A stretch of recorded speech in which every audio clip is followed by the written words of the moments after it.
InsyaAllah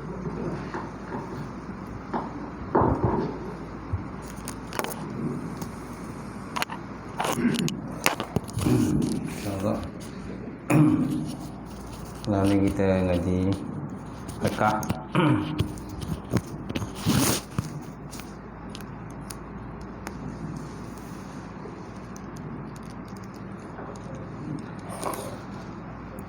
Baik.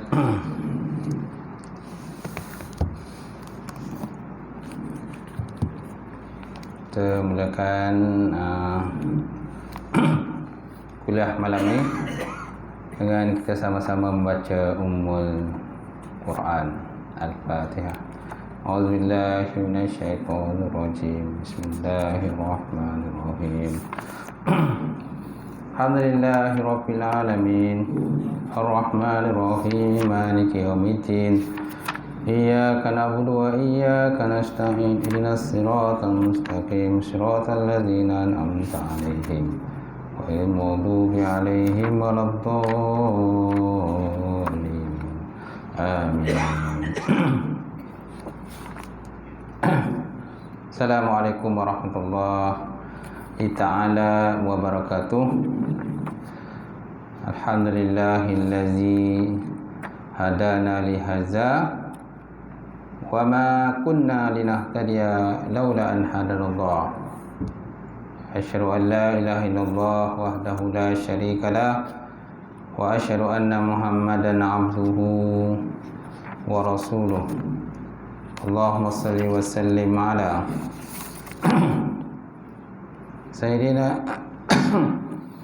Sayyidina wa nabina wa habibina wa syafiina wa maulana Muhammad imamil muttaqin wa qadud al-mujahidin wa ala alihi wa sahbihi wa man da'a bi da'watihi wa sanna bi sunnatihi ila yaumiddin.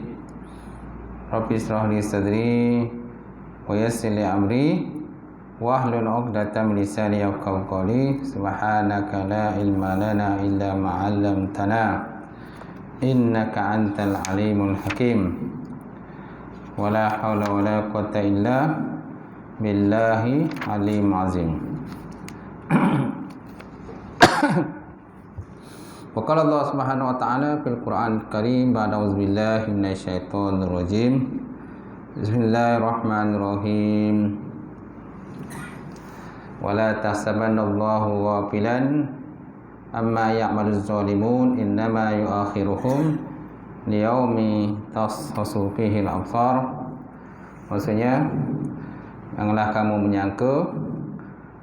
kamu menyangka Allah Subhanahu wa taala itu lalai terhadap apa-apa yang dikerjakan oleh orang-orang yang zalim di kalangan kamu. Hanya saja mereka itu tangguhkan azab oleh Allah Subhanahu wa taala sehinggalah kepada satu masa mata akan terbeliak melihat azab Allah. Wa qala Nabi sallallahu alaihi wasallam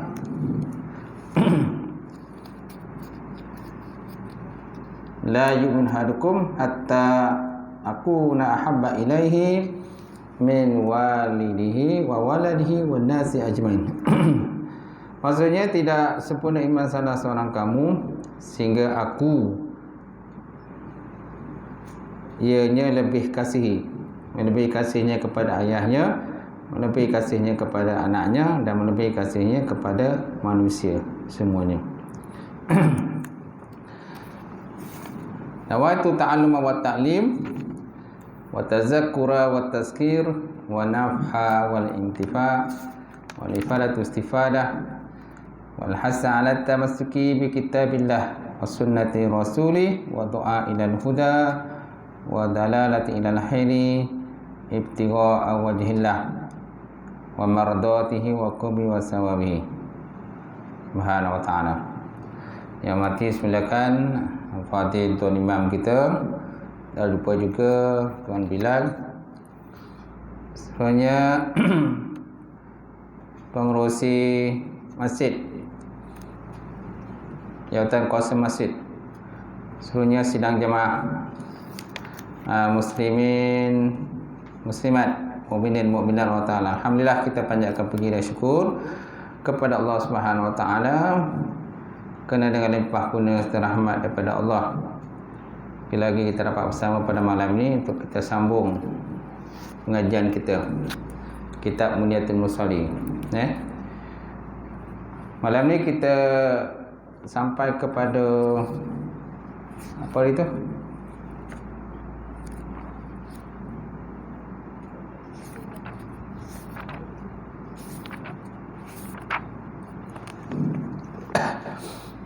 Syarat masuk semayang kan? Syarat untuk masuk dalam semayang yang pertama iaitulah mengetahui akan masuk waktu. Betul tak? Kat situ kan? Mengetahui masuk waktu solat. Okey. Kita tengok siapa yang ada kitab. Kemudian jangan lupa isi kehadiran ya. Isi kehadiran. Aduh ya. Saya dah bagi dia share link tu. Isi je siapa yang tak tahu isi, minta kawan bantulah isikan. Isikan untuk sahabat kita yang tak tahu nak isi. Kadang ada yang tak ada WhatsApp kan. Ada tak ada WhatsApp, handset pun kadang tak ada. Kadang ada handset tapi handset lama punya. Pattern lama. Kan? Yang baru ni kadang susah dia. Tak reti nak colek mana ni, tak tahu. Baik. Jadi pada malam ini kita lihat tentang syarat untuk masuk dalam solat. Itu syarat pertama, ketahui masuk waktu. Pertama mesti kita tahu tentang waktu telah pun masuk. Duhulul waqti. Termasuk waktu solat. Ketahui bagi masuk waktunya dengan yakin. Sama ada dengan yakin ataupun dengan zon. Maka tidak sah sembahyang orang yang tiada mengetahui akan masuk waktunya dan tiada zonnya. Dan jika jatuh dalam waktunya sekalipun. Walaupun jatuh dalam waktunya sekalipun. Jadi maknanya tiada sah sembahyang tanpa mengetahui waktunya dengan yakin atau zon. Zon dengan ijtihad ialah. Zon ni maknanya tak sampai pada keyakinan 100%. Lebih kurang dalam 75% je. Kiblat sini arah kan? Kiblat sini arah Mana tak sampai 100% lah. Ikut pada ijtihad kita sendirilah. Kan? Tapi zaman sekarang ni masing-masing ada kompos kan. Bawa kompos kan mana-mana. Masuk lautan. Kadang masuk lautan pun tak bawa kompos. Jadi tak tahu kiblat belah mana. Kalau tak tahu tu main agak-agak lah. Agak belah senyar kan. Gitu. Itu dikatakan zon lah. Zon. Jadi dalam Islam ni zon dibolehkan. Tapi kalau 50% ni tak boleh. Dia mesti 75% tingkatan. Dia kiblat arah sini agak kan. Baik. Jadi tiada sah sembahyang itu tanpa mengetahui waktunya dengan yakin atau zan dengan ijtihadnya. Sesiapa yang melakukan solatnya tanpa mengetahui waktunya, maka solatnya itu tidak sah. Maka solat tidak sah lah. Sekalipun jatuh dalam waktu. Walaupun waktu dah masuk dah. Masuk dah waktu. Tapi dia pun 50-50. 50-50. Ataupun tak sampai 50 pun. 25%, 20% dia. Keyakinan dia. Jadi tak boleh guna pakai lah. Dalil yang firman Allah Subhanahu wa Quran. Firman Allah Ta'ala dalam Quran. Inna salata kanat alal mu'minina kitaban mawquta. Maksudnya sesungguhnya solat itu adalah satu waktu ketetapan yang diwajibkan atas orang-orang yang beriman. Atau orang yang beriman yang tertentu waktunya. Tertentu dengan waktunya. Jadi ada dua cara lah. Sama ada yakin ataupun 75%. Tahap keyakinan kita lah. maka bolehlah kita guna pakailah macam tu. Baik, kalau dalam kitab ni kalau sebut dalam syarahnya, mengetahui masa waktu itu dengan dua bahagi, iaitu pertama mengetahui akan masa waktu dengan sebagai pengetahuan yang yakin, seperti melihat akan fajar sidik di waktu subuh. Kalau waktu subuh lah, kalau waktu subuh dia melihat fajar sidik di waktu subuh, atau tenggelam matahari di waktu maghrib, atau dengan mengambil perkataan orang lain yang dipercayai yang menunjukkan kepada pengetahuan, atau yang lain daripada itu, seperti melihat jam, kan? Seperti melihat jam, tapi jam waktu-waktu lah, jangan jam waktu tak waktu, jarum jarum salah, kan? Ataupun sekarang ada jam digital kan, main tokan-tokan jam tu kan, tu pun kadang lagi masa timing tak betul. Tak boleh lah macam tu, mesti tepat lah. Seperti melihat jam atau mendengar orang bang, mendengar orang azan. Dan kedua, mengetahui akan masa waktu dengan sebagai pengetahuan yang zon, seperti mengetahui dengan ijtihad dia, mengetahui dengan cara ijtihad lah, mana dengan naluri lah, naluri hati dia agak belah sini kan, macam tu. Mungkin dia boleh tengok bayang dia sendirilah, bayang dia, ataupun mungkin dia tengok matahari tu ke mana arah matahari dia kan. Tapi kalau tengok matahari bergerak tu makan masa sikit lah, macam tu. Baik. Kemudian qauluhu waktuhu, perkataan yang musannaf waktunya, berkata pada syarah hikam bahawa maha mengetahui Allah Ta'ala barang yang ada pada hamba-Nya, iaitu adalah perasaan loba yang boleh membawa kepada perasaan jemu, yang akhirnya boleh membawa kepada memutuskan daripada sampainya suatu maksud amal. Maka menjadikan Allah Ta'ala akan segala taat pada waktu-waktunya. Allah Ta'ala jadikan satu benda tu memang ada hikmah lah, memang ada hikmahnya. Kenapa Allah Ta'ala jadikan waktu zuhur tu sekian? Kenapa Allah Ta'ala jadikan waktu maghrib tu sekian? Kenapa Allah Ta'ala jadikan waktu subuh tu sekian? Semua ada hikmah lah, ada hikmah dia. Kerana masa itulah sebenarnya masa yang sesuai untuk kita beribadah kepada Allah Ta'ala. Lepas habis waktu tu, maka kita dah jemu, jemulah. Mana ibadah pun ada masa kita ligat beribadah, ada masa kan kita jemu beribadah. Bila jemu kan kita buat benda lain lah, macam tu. Itu sebabnya waktu solat ni yang paling afdal ialah di awal waktu.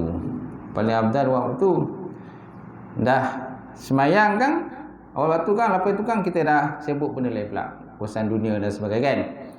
Kerana kita tak boleh sepenuhnya waktu dengan ibadah. Ada masa kita nak kena juga buat kerja lain. Sebab kalau terlampau lama ibadah kan, kita pun rasa jemu. Macam tu. Baik. Jadi berkata pada syarah hikam bahawa Maha Suci Allah Ta'ala barang yang ada pada hamba-Nya, iaitu adanya perasaan loba yang boleh membawa kepada perasaan jemu, yang akhirnya boleh membawa kepada memutuskan akan sampainya suatu maksud amal. Maka menjadikan Allah Ta'ala akan segala taat pada waktu-waktunya. Mana ada masa tertentu untuk kita taat beribadah kepada Allah. Ada masa kita sibuk urusan dunia pula, jadi cari rezeki kan, jadi. Maka kerana itulah menjadi Allah Ta'ala akan 5 waktu semayang dalam sehari semalam, dan puasa sebulan dalam setahun, dan 5 ekor kambing zakat bagi 200 ekor kambing, dan sekali seumur hidup naik haji ke Baitullah, kerana belas kasihan bagi hamba-Nya dan memudahkan bagi kehambaan. Nampak? Kalau Allah Ta'ala fikirlah, dia tengok keadaan hamba tu macam mana lah. Contohlah dalam bab orang kata pergi haji. Takkan nak setiap tahun pergi haji kan? Takkan nak setiap tahun pergi haji. Pergi haji pun paling tidak pun 10,000 lah kata. Itu pun kota pun nasib. Kalau tak dapat kota, nasib lah tak tahu bila pergi. Walaupun duit dah cukup. Walaupun kadang duit dah cukup, tapi kota tak ada. Nama tak naik lagi. Tunggulah. Jadi kalau ada duit lebih, pergilah package yang swasta punya. Swasta pun paling tidak pun berapa ribu. 35. 35, 40 kan? Tengoklah. Mahal lah, berkali ganda lah dia punya harga dia. Kan? Macam tu. Itu sebab Allah Ta'ala letakkan pergi haji ni sekali seumur hidup je. Dia tengok kepada keadaan hamba dia lah. Macam tu. Kemudian begitu juga zakat tadi. Zakat kambing, 5 ekor kambing, zakat bagi 200 ekor kambing. Mana 200 ekor kambing, mana zakatnya 5 ekor. Baik. Kemudian tambah satu peringatan tentang masuk waktu juga. Sepanjang waktu zuhur dibahagikan 5 waktu, iaitu waktu fadilat. Kita lihat waktu zuhur pula, dia ada 5 waktu. Pertama, waktu fadilat yang ada kelebihannya, iaitu daripada sejak mula masuknya hingga selesai sembahyang. Itu dikatakan waktu fadilat. Ada kelebihannya, ini dari sejak mula masuknya hingga selesai sembahyang. Itu waktu fadilat. Dan segala sunat-sunatnya, dan segala sunat yang kita buat, itu dikatakan waktu fadilat. Ini waktu yang paling baik lah. Dan yang kedua, waktu ikhtiar, iaitu waktu pilihan, iaitu selepas waktu fadilat hingga sebelum waktu secukup-cukup masa mengerjakannya. Dan secukup-cukup waktu mengerjakannya.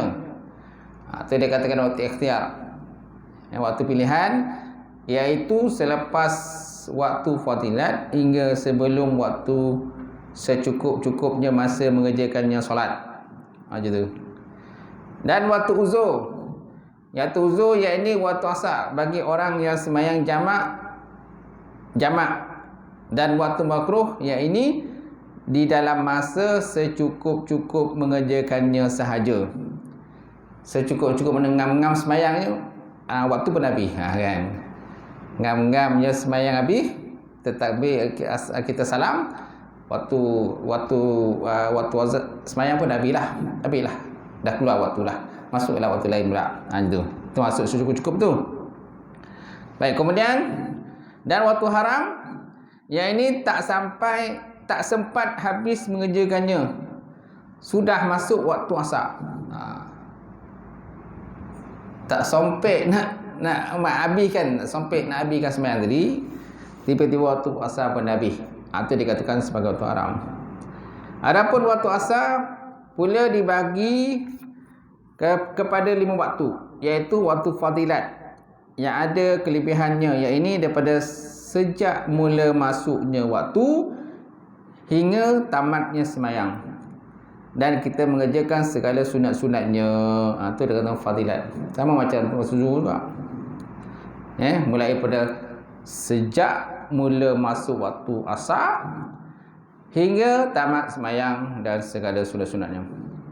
Dan waktu ikhtiar, ini waktu pilihan, iaitu selepas waktu fadilat hingga sebelum waktu secukup-cukup masa mengerjakannya. Dan waktu uzur, iaitu waktu zuhur, bagi sembahyang jamak takdim. Jadi waktu uzur lah. Waktu uzur iaitu waktu zuhur bagi sembahyang jamak takdim. Dan waktu makruh iaitu dalam masa secukup-cukup mengerjakannya sahaja. Dan waktu haram iaitu tak sempat habis mengerjakan sudah masuk waktu asar.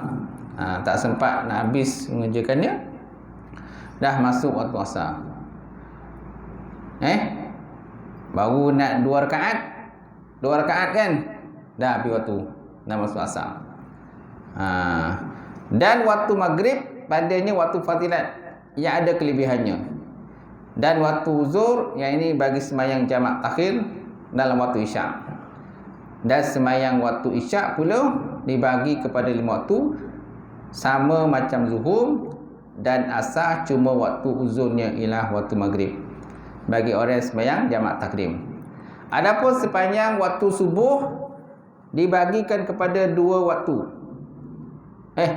Dan adapun sembahyang waktu subuh, sepanjang waktu subuh dibagikan kepada waktu fadilat, waktu ikhtiyar, waktu pilihan, dan waktu makruh dan haram. Dia tidak ada waktu uzur kerana tiada berlakunya solat jamak pada waktu subuh. Kerana tak ada waktu jamak kan. Jamak hanya untuk sembahyang zuhur dan asar, maghrib dan juga isyak saja. Maghrib dan isyak. Kemudian yang boleh qasar ialah zuhur dan asar, kemudian isyak. Maghrib kita tak boleh nak qasar. Tak boleh. Tetap kena sembahyang sebanyak 3 rakaat juga, tuan-tuan. Masya-Allah. Tadilah, itulah tadi. Baik. So kita kembali kepada tadi. Maksudnya ada 2 waktu tadi. Ketahui ulimu bagi masuk waktunya dengan yakin ataupun zan, maka tiada sah sembahyang orang yang tiada mengetahui akan masuk waktunya dan tiada dengan zannya, dan jika jatuh dalam waktunya sekalipun. Walaupun dah masuk waktu tapi dia tak yakin. Dia tak yakin ataupun zan pun tak ada. Tak bolehlah mengerjakan zuhur. Dia mesti yakin dan juga zan, tuan-tuan. Yelah, ada masanya kadang-kadang kita pergi satu tempat tu, kadang-kadang yelah, contoh kalau masuk lautan kan. Masuk lautan kan, apa benda yang nampak? Hutan ke kanan. Kadang langit pun tak nampak, tuan-tuan. Kenapa? Kerana pokok tinggi-tinggi kan. Bayangkanlah pokok balak-balak. Pokok balak tinggi-tinggi tu, mana nampak kadang atas ditutup. Ataupun contohnya cuaca. Kalau kita pergi tempat lapang tapi masalahnya awan, berawan. Langit pun tak nampak. Matahari pun tak timbul. Contohnya musim hujan. Kan susah nak nampak. Jam pun tak ada. Jam pun tak ada. Jadi macam mana nak tahu waktu solat? Itulah dengan ijtihad kita lah. Ijtihad kita, oh ini dah masuk waktu dah. Ini dah masuk waktu dah. Okey, macam tu. Jadi mengetahui akan masuk waktunya macam tu.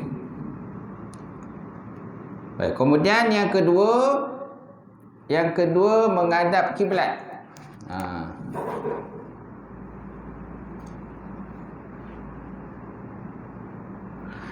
Kalau disebut sini pula mengetahui dengan yakin, dia kata bi an kana basiran wa qadiran ala ma'rifati mawaqit bil adillati al mahsusat bi ma'rifati tulu'i fajri wa zawal syamsi wa usuliz zil ila al mislih wa ghurubi syamsi wa ghayabati syafaqil ahmar wa la yas'ahu yukallidu ghairuh. Okay.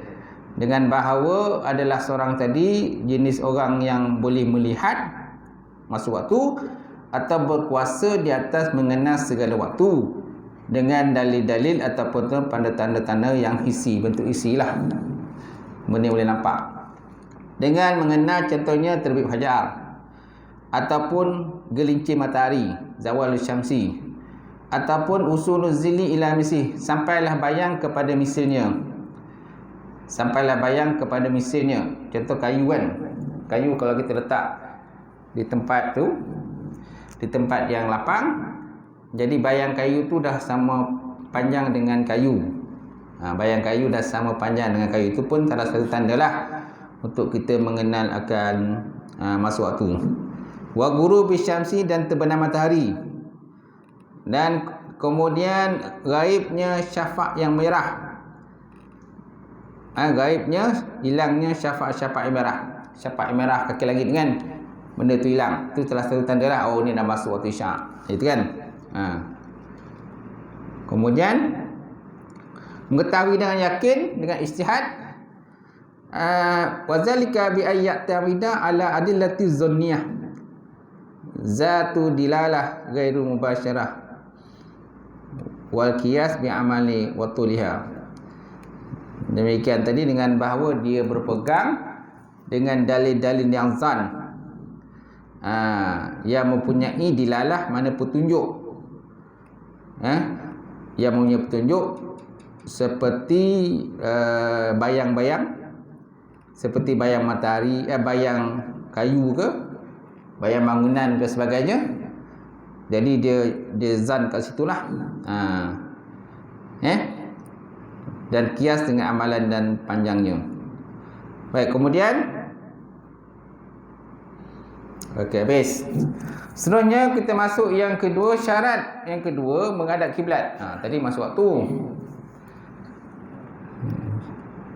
Okey, yang kedua menghadap kiblat dan berhadap ia akan kiblat, yang ini akan Kaabah.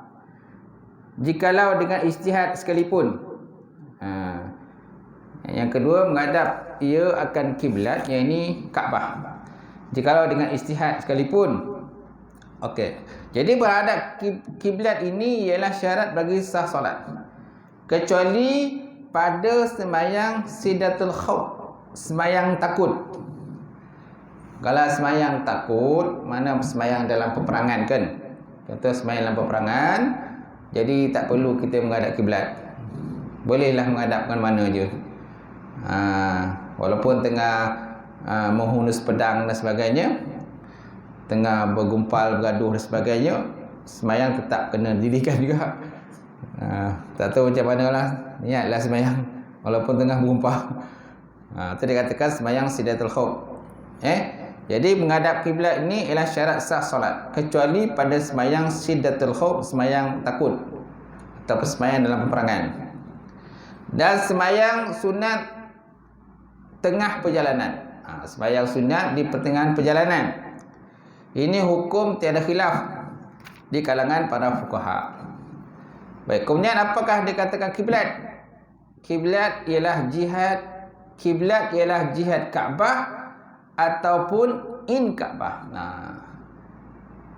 Kiblat ialah jihad Kaabah ataupun in Kaabah. Jihad mana arah lah, arah Kaabah, ataupun in ni mana memang bentuk Kaabah, memang nampak bentuk Kaabah tu kan, depan mata kita lah, dan kita boleh pegang dinding Kaabah dan sebagainya. Itu dikatakan ain Kaabah. Mereka yang bermukim di Mekah atau berhampiran dengan dia, maka solatnya itu tiada sah kecuali menghadapi in Kaabah dengan yakin. Jadi kalau siapa yang berada di Mekah, di Kaabah kan, jadi naklah menghadap in Kaabah itu dengan yakin. Gitu. Dengan yakin. Selama mungkin. Sebaliknya jika ketiadaan mungkin menghadapi in Kaabah, lazimlah ia berijtihad dengan in Kaabah dan memadai menghadap hawa Kaabah yang membetulinya lah. Dan memadai berhadap hawa ni macam ruang lah. Ruang, asal mana hawa? Udara kan? Ni macam ruang lah. Memadai menghadap ruang Kaabah yang membetulinya lah. Macam tu. Sama ada daripada sebelah bawah atau sebelah atas. Maka berhadap hawa Kaabah yang berhubung dengan dia. Maka berhadap hawa Kaabah yang berhubung dengan dia, mana ruang yang berhubung dengannya, sebelah atas ataupun sebelah bawah, adalah seperti berhadap binaan Kaabah. Seperti menghadap binaan Kaabah. Jadi kita menghadap hawa Kaabah, hawa tu ruang Kaabah tadi, ruang menuju Kaabah itu maknanya seperti menghadap binaan Kaabah pada pandangan tiga mazhab. Selain daripada mazhab Maliki, mereka berkata tiada memadai berhadap hawa Kaabah. Ada pula pandangan Maliki, dia kata tak memadai menghadap dengan ruang saja. Ruang saja. Mesti menghadap ain Kaabah betul-betul lah. Itu. Kemudian orang yang bermukim di Madinah wajib berhadap kepada mihrab Masjid Nabawi. Siapa yang berada di Masjid Nabawi, maka wajib menghadap kepada mihrab Masjid Nabawi itu. Mihrab dia kan. Kerana berhadap mihrab Masjid Nabawi itu ialah berhadap kepada Kaabah juga. Jadi kalau kita menghadap pada mihrab kan, kalau kita menghadap mihrab Masjid Nabawi tadi, jadi seolah-olah kita menghadap kepada Kaabah itu. Kata pengarang.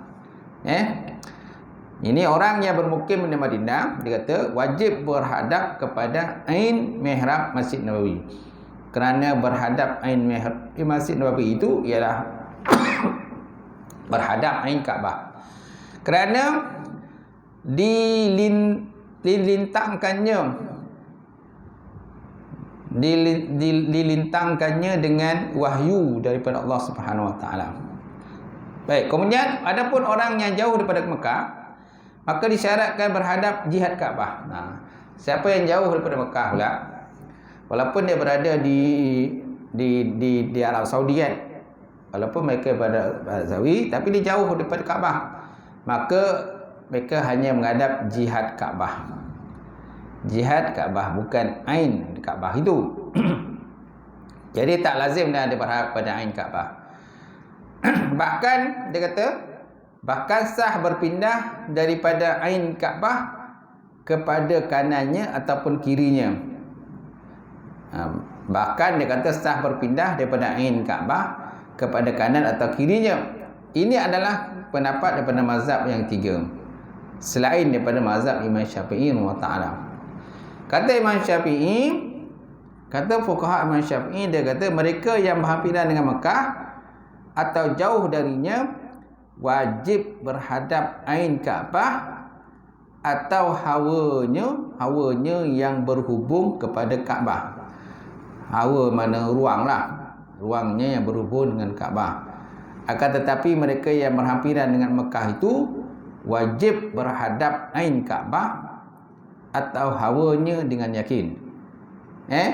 Dengan bahawa dilihat akannya atau disentuhnya. Dengan bahawa dilihat akannya atau disentuhnya dan sebagainya. Adapun mereka yang jauh darinya, maka berhadap Kaabah dengan jalan sebagai zon, tidak dengan jihadnya, atas pendapat yang muktamad gitu. Atas pendapat yang muktamad. Itulah tadi kan berkenaan dengan menghadap kiblat. Jadi syarat kedua tadi kan berhadap ia akan kiblat, dengan yang ini akan di Kaabah sekalipun dengan ijtihad, jikalau dengan ijtihad sekalipun. Ijtihad ni mana tadilah ikut kepada tahap keyakinan macam mana lah. Contoh tadi lautan kan, pada lautan kan, oh ini kat sini mungkin Kaabah tapi kalau mudah tuan-tuan ada kompos, buat kompos kan, jadi yakin lagi senang lah, pakai kompos tahulah oh ini. Ataupun mungkin tuan ni pakai uku kan ada jabatan uku kan, dia ada alat uku tu yang kuning tu kan. Itu lagi senang lah. Berapa derajah ke utara, berapa derajah ke selatan dan sebagainya, dia tahulah. Itu orang jabatan uku. Sebabnya kalau nak uku kiblat, kan biasa orang panggil jabatan mufti, memang dia bawa alat uku tu, alat dia bawa alat uku tu, dia uku lah berapa derajah. Gitu. Kalau kita nak cari batu sepadan, kan pakai alat tu juga. Batu sepadan yang dalam tanah tu, dalam tanah mana nampak batu sepadan. Kan kadang kita nak pagar kan, pagar kita punya tanah, jadi tak tahu batu sepadan itu mana. Yang ada ialah poto je, poto macam pelan tanah yang ambil pada yang kat geran tu kan, dia ada pelan tanah tu kan. Kat situ kan dia ada pengiraan dia berapa un dah, apa benda dah kan. 1 un ke 2 un ke. Jadi Nak ukur, pergilah panggil tu orang Jabatan Tanah tu. So dia ukur. Dia boleh tembak tu pakai komputer semua, boleh tembak dengan benda tu. Dia tahu tu batu tu kat mana letak Walaupun dalam tanah tu dah tertimbul dalam tanah tu, tahu dah. Dia boleh kesan batu tu. Kau tak percaya kan? Pergi gali ke tempat tu dia tu. Gali, memang jumpa batu sepadan tu. Dah ada pengiraan dia dah ukur kat situ. Itulah kecanggihan teknologi kan. Betul tak? Kalau tak pakai alat tu, mengaban dia cari mana tak jumpa dah. Sampai ke tua pun tak jumpa dah batu dalam tanah tu cari. Pakai alat tu kan, sekejap dah jumpa. Macam tu.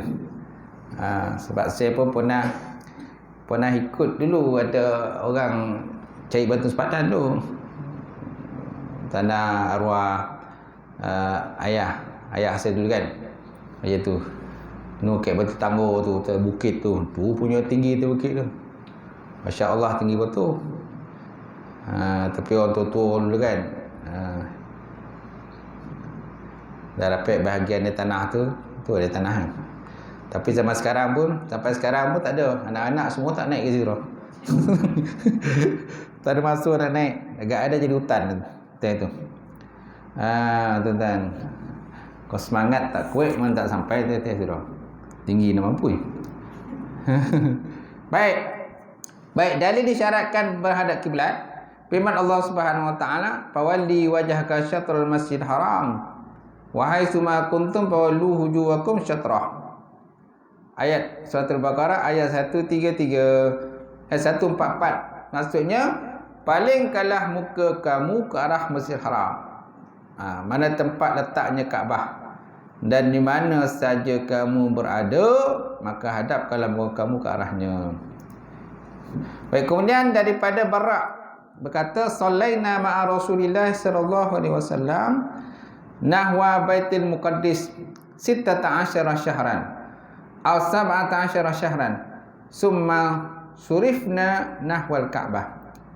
Maksudnya sallaina, kami sembahyang bersama dengan Rasulullah SAW ke Baitul Muqaddis, menghadap ke Baitul Muqaddis selama 16 bulan. Kan? Jadi para sahabat kan sembahyang dengan Nabi menghadap ke Baitul Muqaddis selama 16 bulan. 16 syahran atau 17 syahran. 16 bulan ataupun mungkin 17 bulan. 17 syahran. Summa surifna, kemudian dipalingkan kami supaya menghadap ke arah Kaabah. Gitu. Sudah dipalingkan supaya menghadap ke arah Kaabah. Betul. Baik, kemudian daripada Abdullah bin Umar radhiyallahu ta'ala anhu, bainama an-nas fi salatu subhi bil Quba izja'ahum atin faqala inna Rasulullah sallam qad unzila alaina lailah wa qad umira ayastabala al-Ka'bah fastaqbiluha wa kanat hujuhum ila Syam fastadaru ila al-Ka'bah. Maksudnya para sahabat sedang melakukan sembahyang subuh di Quba. Tiba-tiba satu hari para sahabat sembahyang subuh di Masjid Quba, di solat subuh di Quba. Tiba-tiba datanglah seseorang. Tiba-tiba datanglah satu orang. Lalu katanya, semalam tadi diturunkan wahyu kepada Rasulullah SAW dan disuruhkannya menghadap ke arah Kaabah, ke arah kiblat mana Kaabah lah. Maka berhadapkanlah kamu ke arahnya.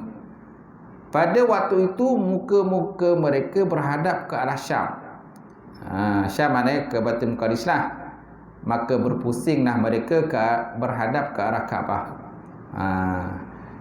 Masa itu muka mereka menghadap arah Syam, ke Baitul Muqaddis. Masa itu kan menghadap Baitul Muqaddis lagi. Kemudian bila mereka dengar perkara tadi, terus mereka paling. Maka berpusinglah mereka berhadap ke arah Kaabah. Macam tu. Dan Nabi pun sebenarnya memang nak supaya menghadap ke arah Kaabah. Kan?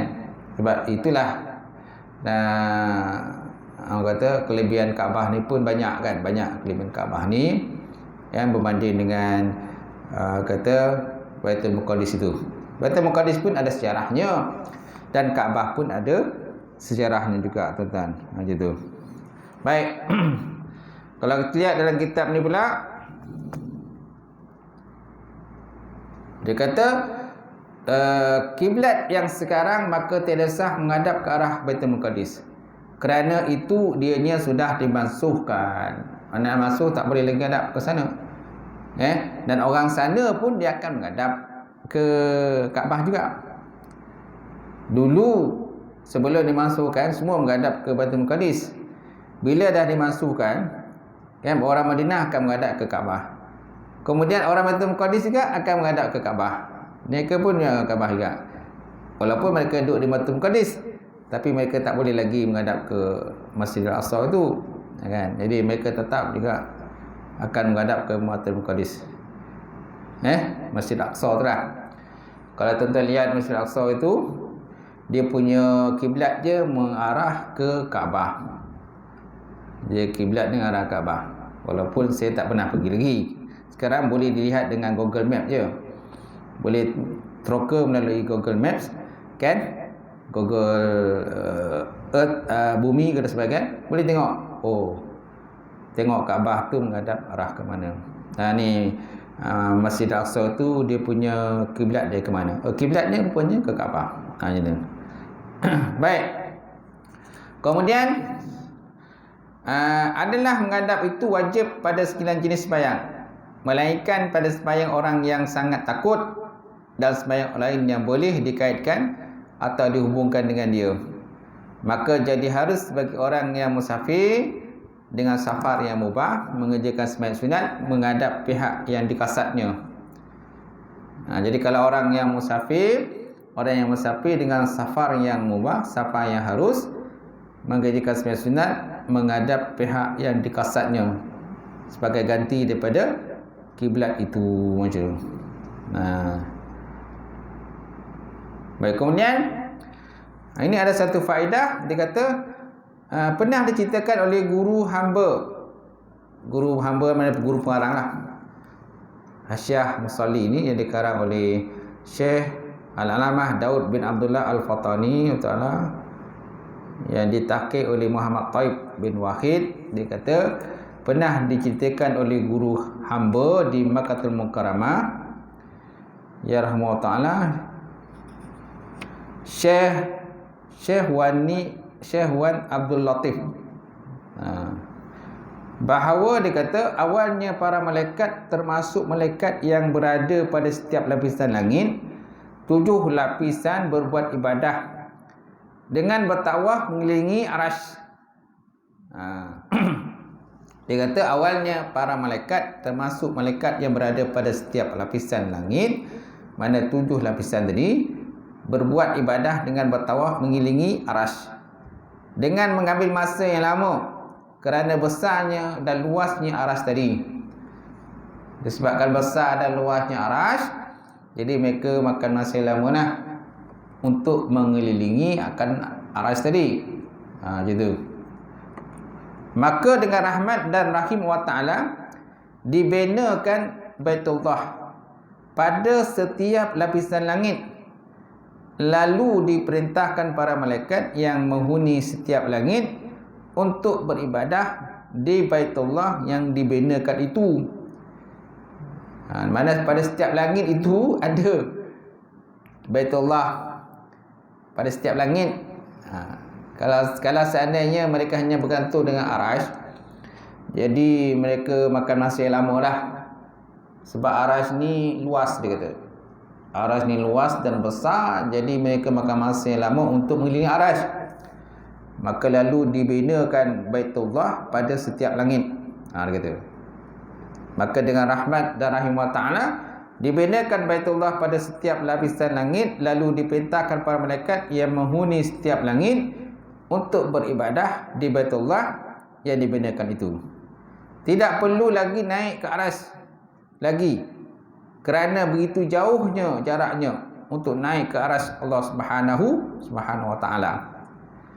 Adapun Baitullah di langit ketujuh dinamakan sebagai Baitul Ma'mur. Baitullah di langit ketujuh dinamakan sebagai Baitul Ma'mur, sabit dengan hari Isra' dan Mi'raj. Dan di langit pertama dinamakan Baitul Izzah. Langit pertama namanya Baitul Izzah, seperti pada asar Ibn Abbas radhiyallahu ta'ala anhuma.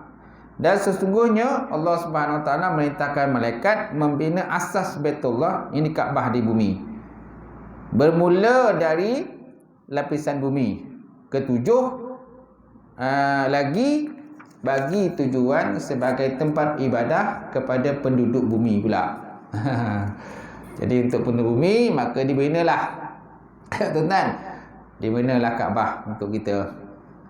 Kalau tidak kan ponik macam nak naik kereta kan. Nak pergi ke langit pertama kan, nak Baitul Izzah tu mana nak naik? Langit pertama pun tak nampak. Jadi dibinalah kata Kaabah di bumi untuk manusia. Dari asas itulah pembinaan Kaabah. Berterusan daripada Nabi Adam AS, kemudian anaknya Nabi Syekh AS, kemudian Nabi Ibrahim AS, dan anaknya Nabi Ismail AS, dan berterusanlah. Macam tu. Dan Nabi pun sebenarnya sampai kepada jalur Nabi Ibrahim AS. Dia punya generasi kan. Nabi Ibrahim ni dia punya jalur dia, Nabi Muhammad ni jalur dia tadi sampailah kepada Nabi Ibrahim AS. Kalau disebut dalam kitab Rahimul Maktun dalam Sirah Nabawi yang dikarang oleh Safiur Rahman Al-Mubarakpuri, dia kata untuk jalur Nabi ni dia ada tiga pecahan lah untuk jalur Nabi sampai kepada Nabi Adam. Yang pertama yang sepakat ulama. Yang sepakat ulama. Yang kedua khilaf ulama. Yang ketiga tak dapat dipastikan sahih atau tidak.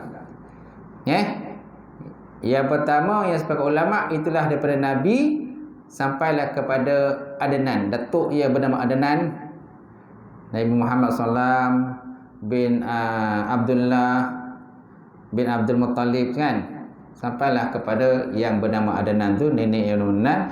Oh, ini sepakat ulama. Dia kata. Kemudian daripada Adnan sampailah kan bersambung-sambung sampai kepada Nabi Ismail dan juga Nabi Ibrahim alaihissalam. Ini khilaf ulama. Khilaf ulama tentang dia punya generasi-generasi itu. Kemudian daripada Nabi Ibrahim AS sampailah kepada Nabi Adam AS. Dia punya mata rantai sama-sama tu. Ini tidak dapat dipastikan kesahihannya, gitu. Tak dapat dipastikan sahihan. Kan?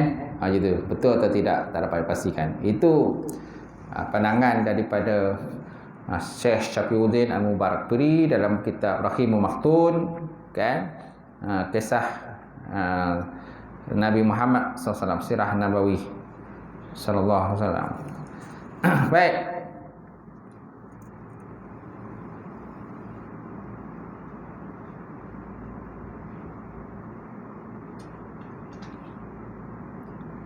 Kalau sebut sini pula makna ijtihad yang ini jika tidak dapat menghadap dengan yakin seperti pada yang jauh daripada Kaabah, maka perlu mendatangkan jihad Kaabah dengan cara berijtihad sehingga kedatangan zan mana 75% keyakinan telah datang daripada kalam segala Imam Syafi'i bahawasanya dalil yang terlebih kuat dilalah ataupun penunjuk atas kiblat ialah bintang kutub, nama dia bintang kutub.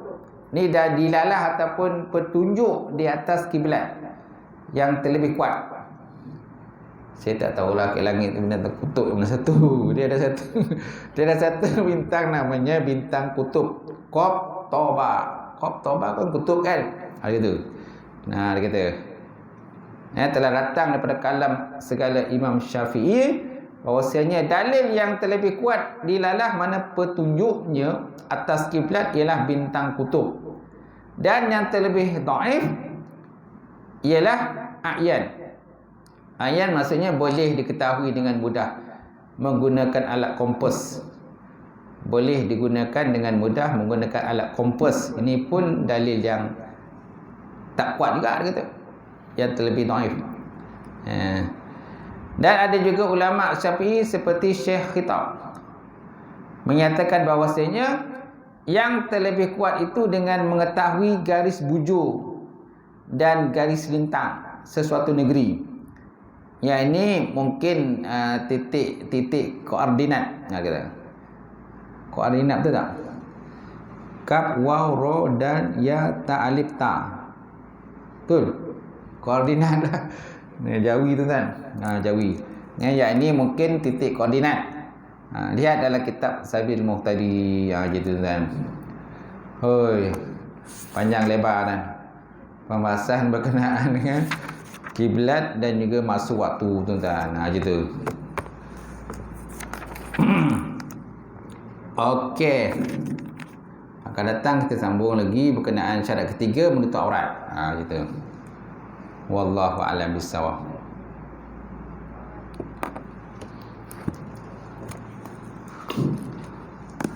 Ada soalan tak sebelum saya tutup?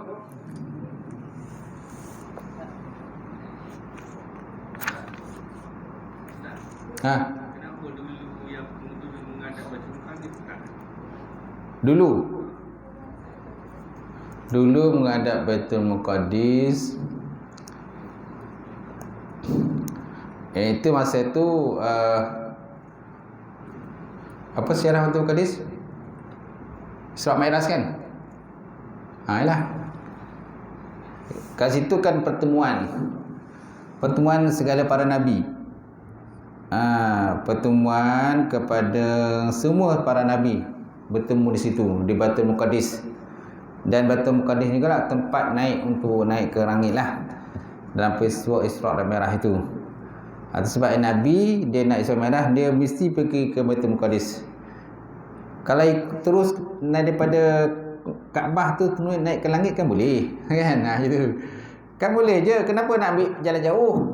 Dan roket kan ada. Tu daripada Kaabah tu lah meloncek ke langit.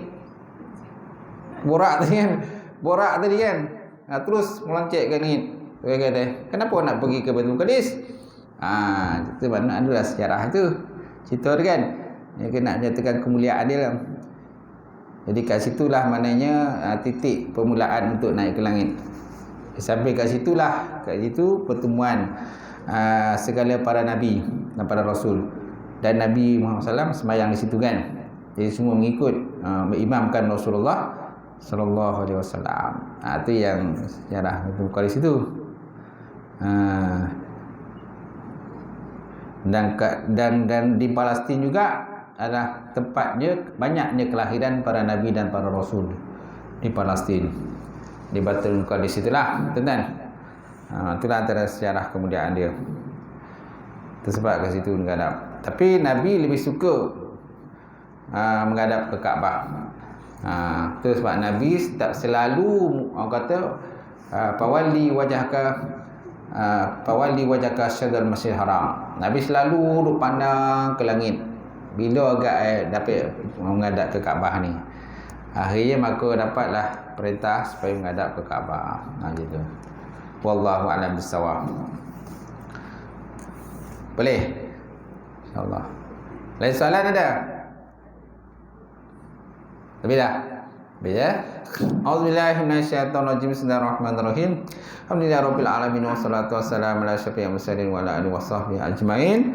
Allahumma zidna ilman nafi'a wa yaqinan shadiqan wa alam taqabbala rizqan halalan mubarakatan katsira wa siyana fataya alim nawilana qulubana bi nurin ma'rifataka wa ta'ala ta'alifin. Allahumma faqina fidin, Allahumma faqina fidin. Allahumma ij'al hadza jam'an marhuma wa tafarraqana min ba'di tafarraqal ma'suma. Rabbana atina fid dunya hasanah wa fil akhirati hasanah wa qina azabannar. Subhana rabbika rabbil izzati amma yasifun. Wassalamu ala mursalin. Alhamdulillahi rabbil alamin. Qabalallahu minkum.